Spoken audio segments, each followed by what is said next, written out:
4월에는 3차 남북 정상회담이 판문점에서 열리고요. 5월 중 북미 정상회담 가능성까지 높아지고 있습니다. 네, 그야말로 한반도 정세가 급물살을 타고 있는데요. 북미 대화를 중재하기 위한 우리 정부의 노력도 있었지만 이에 호응한 김정은 위원장의 파격적인 스타일도 눈길을 끌었습니다. 네, 그래서 통일전망대에서는 상황 반전을 가져온 김정은 스타일, 그의 리더십을 짚어보고 그 배경도 살펴보겠습니다. 금기종 기자입니다.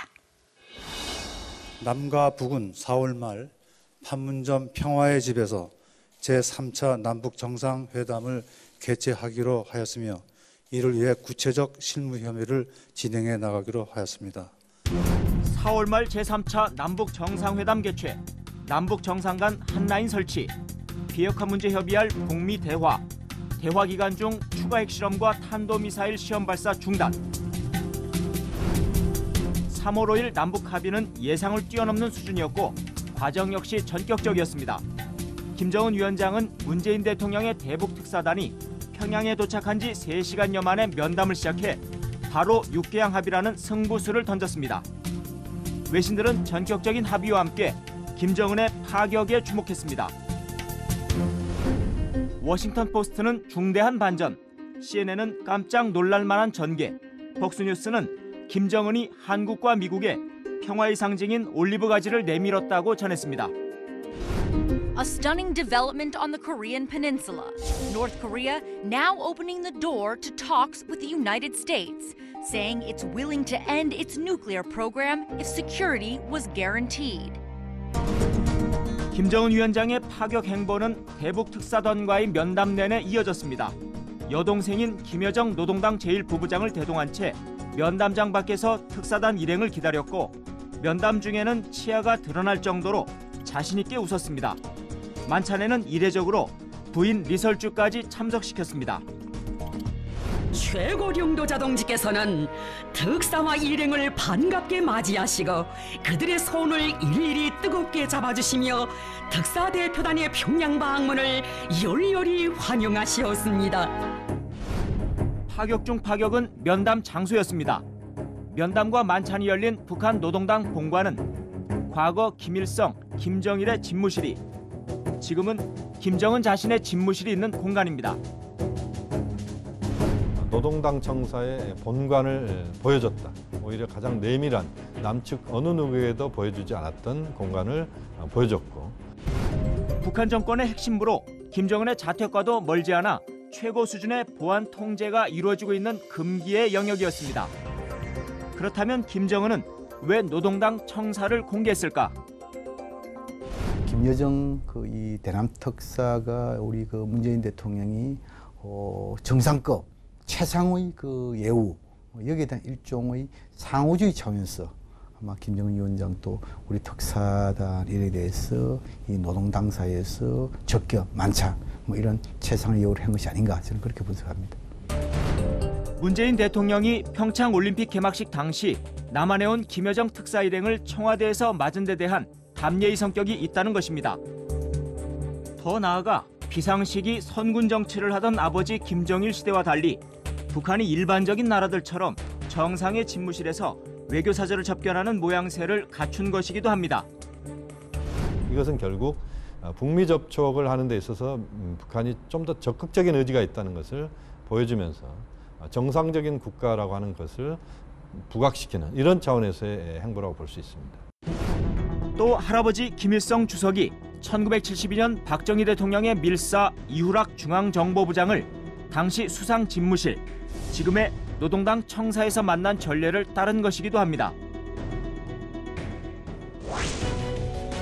정상회담 장소도 의외였습니다. 김여정 특사가 당초 제안한 평양이 아닌 판문점, 그것도 군사분계선 남측 250m 지점의 평화의 집을 선택한 것입니다.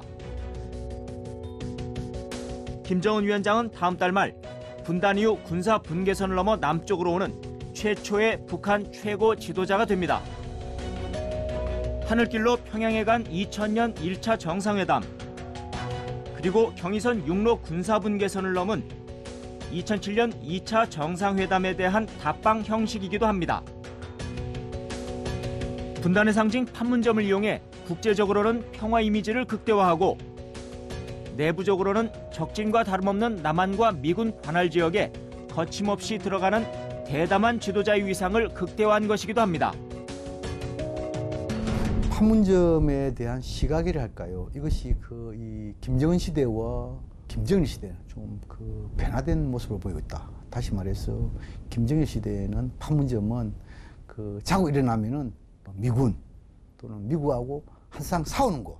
이래서 이런 싸우는 곳에서 민족 문제를 논의해줬다. 이것이 기본적인 시각인데 김정은 시대에 들어와서 초창기에는 좀 그러한 모습을 보이다가 어느 시점에 돼 가지고 이 판문점에서 남북 간에 대화하는 사례가 많았습니다.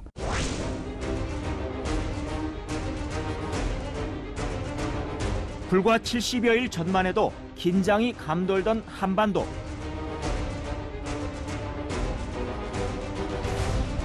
김정은 위원장은 정세 변화의 주도권이 자기에게 있음을 과시하는 행보를 이어왔습니다. 그 시작은 새해 첫날 평창 동계올림픽 참가 선언이었습니다.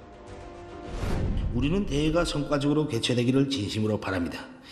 이러한 견지에서 우리는 대표단 파견을 포함하여 필요한 조치를 취할 용의가 있으며 이를 위해 북남 당국이 시급히 만날 수도 있을 것입니다. 이후 임신 중인 여동생 김여정을 남한의 특사로 파견해 남북 정상회담을 제안하고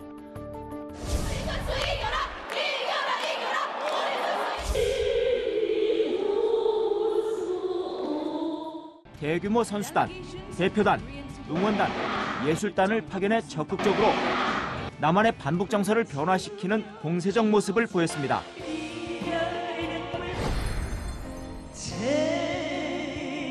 아름다운 여름날이 멀리 사라졌다 해도 내일은 내가 다시 새로운 바람 불 거야. 큰 집을 걸어놓고 다 함께 차차차. 남한 노래를 선곡하도록 지시한 것도 김정은 자신이었습니다. 다 함께 차차차.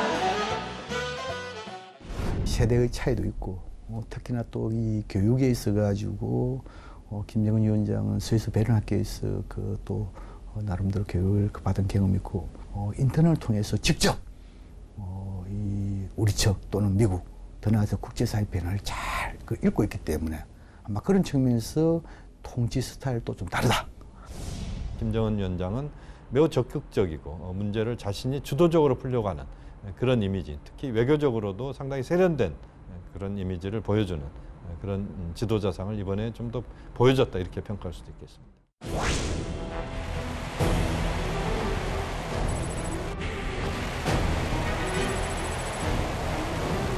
하지만 김정은은 국제사회의 비난과 제재 속에서도 핵과 미사일 발사 실험을 여러 차례 강행하는 극과 극의 행보를 보였습니다.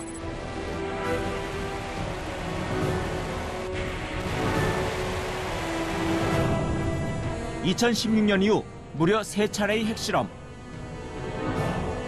다양한 사거리의 미사일 시험 발사 이후 급기야 핵무력 완성을 선언했습니다.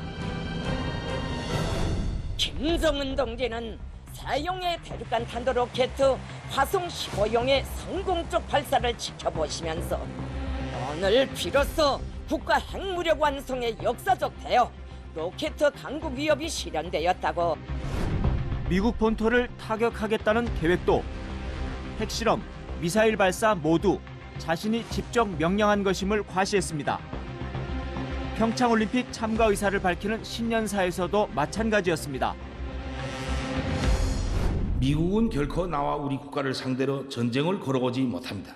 미국 본토 전역이 우리의 핵 타격 사정권 안에 있으며 핵 단추가 내 사무실 책상 위에 항상 놓여 있다는 것. 이는 결코 위협이 아닌 현실임을 똑바로 알아야 합니다. 김정은의 과감하고 호전적인 행보는 이미 후계자 시절부터 발견됐습니다. 고지대장이 올린 포성은 자국 통일 위협과 주체 용령 위협을 백두산 총대로 굳건히 계속 완성해 나갈 거침없는 신념과 의지를 내외에 선언한 승리의 포성이라고 말할 수 있습니다. 직접 탱크를 타는가 하면 목선을 타고 연평도 인근 섬을 찾기도 했습니다. 그렇다면 핵전쟁과 비핵화 사이 양극단을 오가는 김정은의 파격에는 어떤 의도가 있는 걸까? 결국 핵폭탄을 실질적으로 이제는 거의 완성 단계에 이르렀고 ICBM급 미사일 발사 이 과정에서 아직은 그것은 좀 더 덜 도달한 상태. 이런 정도에서 북한이 이제는 미국 측과 대화할 수 있다. 핵 능력이 어느 정도 완성된 상태에서 미국과 적극적인 대화를 통해서 국면 자체를 북한이 끌고 가겠다. 이런 취지의 행보라고 볼 수 있습니다. 김정은의 파격은 태평양 너머에서 또 다른 파격을 만들어내고 있습니다. He expressed his eagerness to meet President Trump as soon as possible. President Trump appreciated the briefing and said he would meet Kim Jong-un by May to achieve permanent denuclearization. 문재인 대통령의 특사를 통해 트럼프 대통령에게 정상회담 카드를 내민 김정은. 그리고 이를 전격적으로 받아든 트럼프 대통령. 김정은 위원장은 체제 보장과 미국과의 관계 정상화를 요구하며 비핵화 카드를 던졌고, 트럼프 대통령은 완전한 비핵화를 전제로 김정은과의 탐색적 대화를 시작하기로 한 것입니다. 과연 김정은의 비핵화 약속은 진실한 것인가? 아니면 눈앞의 제재를 피하기 위한 속임수인가? All efforts in the past have failed and has simply bought North Korea time to achieve what they want to achieve. So I'm quite skeptical about all of this. 김정은 위원장이 모든 힘을 다 가지고 있기 때문에 이것이 핵을 폐기할 수 있는 상당한 장점이 될 수가 있습니다. 다른 말로 표현하면 김정은 위원장에 대해서 신뢰만 쌓고 체제에 자신감이 있으면 비핵화에 대해서 엄청난 속도를 낼 수 있다고 저는 생각합니다. 분명한 것은 김정은이 북한의 유일한 실권자이고 도발도 비핵화도 그가 결정한다는 점입니다. 파격에 파격을 거듭한 김정은이 이번에는 완전한 비핵화와 항구적 평화 체제로 여정을 지속하도록 하기 위한 한국의 전략과 역할이 그 어느 때보다 중요해지고 있습니다. 통일전망대 금기종입니다.